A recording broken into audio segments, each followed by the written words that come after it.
Você já se sentiu discriminado pela cor da pele?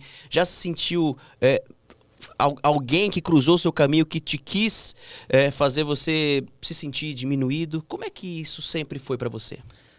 Assim, a minha família é uma família mestiça, mas de maioria negra, né?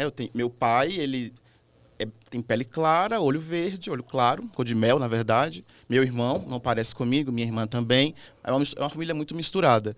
Mas a gente sempre soube lidar com isso por conta da criação que a gente recebeu. De se valorizar, de se reconhecer bonito, de se reconhecer capaz. Porém, é uma célula familiar.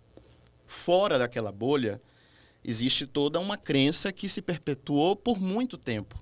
O Brasil foi o último país a abolir a escravidão. Os negros foram escravizados aqui por 388 anos. E durante todo esse tempo, a história ela mostra que os negros sempre estiveram em situação de desvantagem. Negro não podia frequentar a escola, não podia frequentar a faculdade, não podia ser dono de terra, não podia ser criador de gado.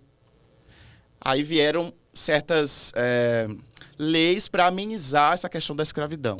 Lei do ventre livre. A criança que nasce é livre. Mas como que um bebê recém-nascido ele vai se manter sozinho? Ele não tem autonomia para isso. Ele precisa estar do lado da mãe, que está onde? Na senzala. Essa criança automaticamente vai ser escravizada. A lei do sexagenário. O negro com 60 anos é livre. Mas uma pessoa que foi açoitada a vida toda, viveu em péssimas condições, chega aos 60 anos como? Quase morto naquela época. Essa pessoa, cabe a ela continuar onde? Na senzala. Ou seja, não resolvia a situação. E quando finalmente veio a abolição, que não foi assim, a salvadora da pátria, não se pensou em políticas para reparar tudo o que aconteceu. Simplesmente soltou, vai embora. Essas pessoas vão viver de quê? Não posso criar um gado, não posso ser dono de uma terra, não posso estudar. Eu vou viver de quê? E passado isso, a história mostra que os negros eles sempre foram colocados nessa posição de desvantagem, eram considerados como bicho, não podiam professar a sua própria crença, tinham que adaptar, né? A capoeira era coisa marginalizada. A gente não podia simplesmente viver, respirar. E essa crença, esse pensamento foi levado adiante. E isso diz muito do que se pensa hoje. As pessoas que têm essa atitude racista é por conta desse pensamento que já está enraizado nessa pessoa por muito tempo. E aí, eu vim de uma família simples.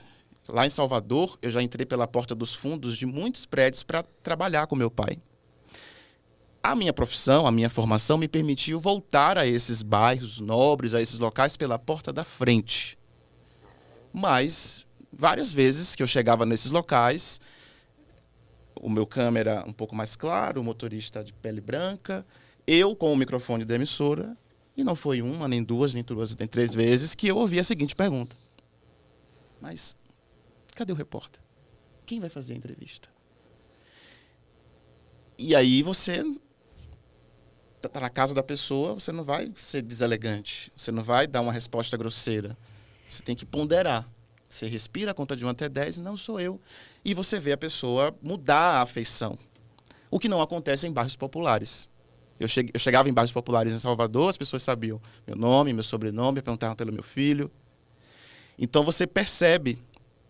E assim, essas pessoas que tinham essas atitudes eram pessoas de posse, pessoas brancas, pessoas ricas, de áreas muito nobres de Salvador. Então, hoje o racismo, a gente vê situações pontuais que são bem escancaradas, atitudes lamentáveis, só que hoje tem uma sutileza. Tem uma sutileza que quem não tem lugar de fala, quem não está nessa posição, vai questionar. Mas será que foi racismo? Isso magoa quando alguém pergunta. Mas será realmente, Henrique, isso foi racismo? Ela estava com dúvida. Claro que não. Ela olha, por exemplo, chegamos nós três aqui. Você dirige, ela é a câmera e eu sou o repórter com o microfone. Cabia a essa pessoa perguntar quem era o repórter? Não. E isso aconteceu, inclusive, aqui em São Paulo já. Com uma equipe, eram dois, o câmera e o assistente eram de pele clara, e eu fui em uma área super nobre.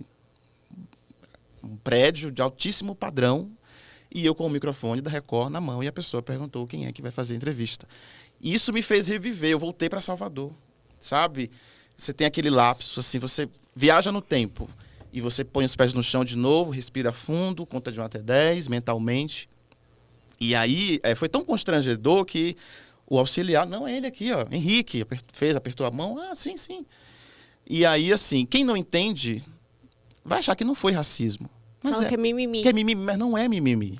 Porque como é que você está me vendo ali segurando o microfone? Eu sou o quê? Eu estou ali ajudando, eu sou o quê? Você vê um assistente cara... de microfone. Você vê um com a câmera na mão, o outro com fone de ouvido e um tripé na outra. E você com o eu microfone. com o microfone. Quem que é o repórter?